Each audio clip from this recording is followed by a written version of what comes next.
I'm Cass, and I love collecting data, especially on my reading, and I know a lot of you out there are like me, and so I wanted to share 5 different methods you can use to track your reading.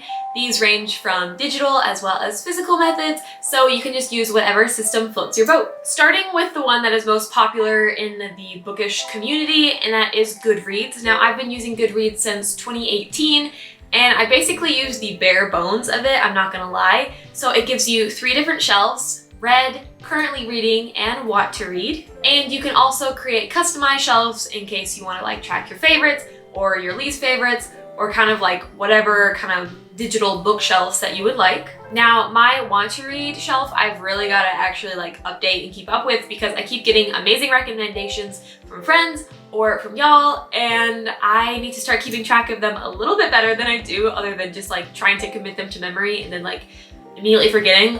Or a method I use is just adding it to my Amazon cart, which I need to stop doing because I keep buying books and I need to stop.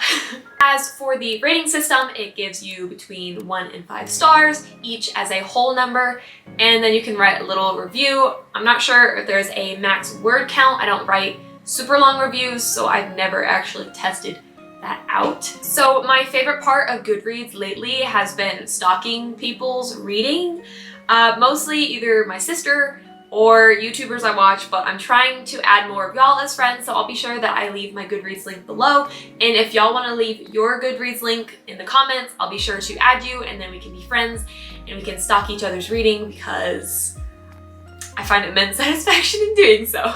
The next method is something actually very similar to Goodreads, and it's actually an app called Storygraph, which is essentially a Goodreads alternative. Now, I only just started using Storygraph in 2022, so I don't have everything updated. However, the cool thing about Storygraph is if you've been using Goodreads, you can actually transfer your data over to Storygraph. It gives you a super easy, step-by-step instruction on how to do so. Granted, it is 2 different apps, so it's not gonna mesh over perfectly. So on my end, I still have a bit of cleaning up to do with the past years. But what makes Storygraph so cool and unique is that it can recommend you books based on moods, which is perfect since I'm a mood reader.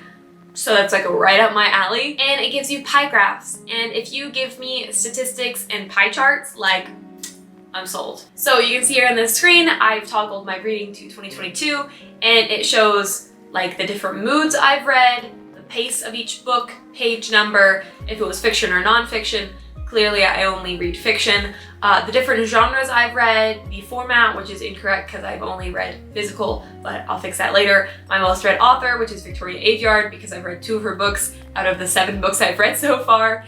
And then this is really cool. It's not a pie graph, but it is a line graph, which are also, so nice. And it shows the number of books and the number of pages. And then at the very bottom, there is the star rating, and my average star rating so far this year has been 4.25. So it's pretty snazzy. There is an ability to upgrade to Plus, and it gives you a few more features, but I'm just using the basics, and it gives me pie graphs, so my heart is very happy. And with Storygraph, you can also follow people, so if you want to follow me on there too, link will be in the description as well. The last digital way to track my books that I use is actually Notion. Now, Notion is essentially this digital workspace that is completely customizable. You can create different pages. So I have pages from my agenda and planning my weekly schedule, from planning YouTube and Instagram and social media content. But this page right here, I'm gonna pop it up on the screen, is my absolute favorite page that I've made, and it is my library. So right up here at the top, you can see that I have a little counter that I can toggle for how many books I've read this year. And then the book I'm currently reading, which is not that book. It's actually, I don't usually keep that super updated, but it's there. I have my book wish list, which just goes to Amazon, which is snazzy. Also, I own a few of these, so I should probably remove them. Oops. And then I have this, which I'll show in a second. And then this is my currently reading bookshelf, which I don't have updated because I just started the book.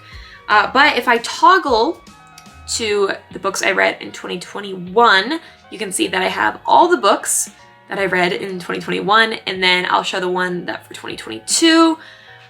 So all I have to do is click right here, and then this is all the data I've inputted. So I have the title that I typed, which is Malibu Rising for the example, the author, Taylor Jenkins Reid, genre, status, so I can change from read, want to read, and currently reading, which is then how I can toggle my shelves.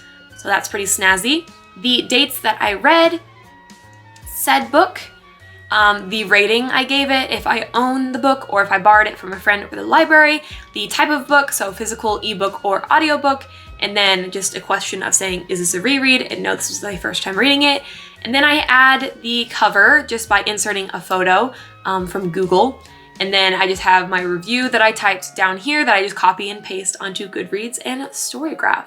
So it's a really neat way to do this, and I really love this page so much.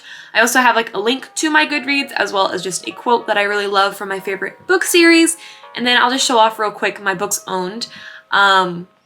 So this was so fun. It's just a big chart, and then it has the title, the author, if I've read it or not, the type of cover I have, the number if it's a series, and then if I have multiple copies of it. And then I also have a checkbox for if I have a signed book, which, let me see, I have like this one right here, which is City of Bones. I have 3 different versions of it. I have multiple copies, obviously, because I have 3 different versions of it, and they are signed, or at least one of them is signed. So it's just a really neat way to track kind of the books that I own, because I think that's a really cool thing to keep track of. And like I said, I'm a stats girl. I want to have everything documented. I don't know why.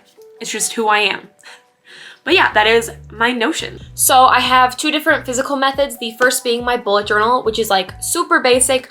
All I do is write just one massive list of the books I read and then divide it by months. Super simple, super basic. And then the one that I started this year is actually a reading journal. So this journal is specifically dedicated to reading and books only, whereas my bullet journal has like life stuff in it as well. And with my reading journal, I actually have whole videos dedicated to it. So I have a 2022 setup for all my beginning page spreads, and then I have a monthly setup, but I'll just kind of show off some of the pages here. So this is where I track all the books I've read, so I just color in a box.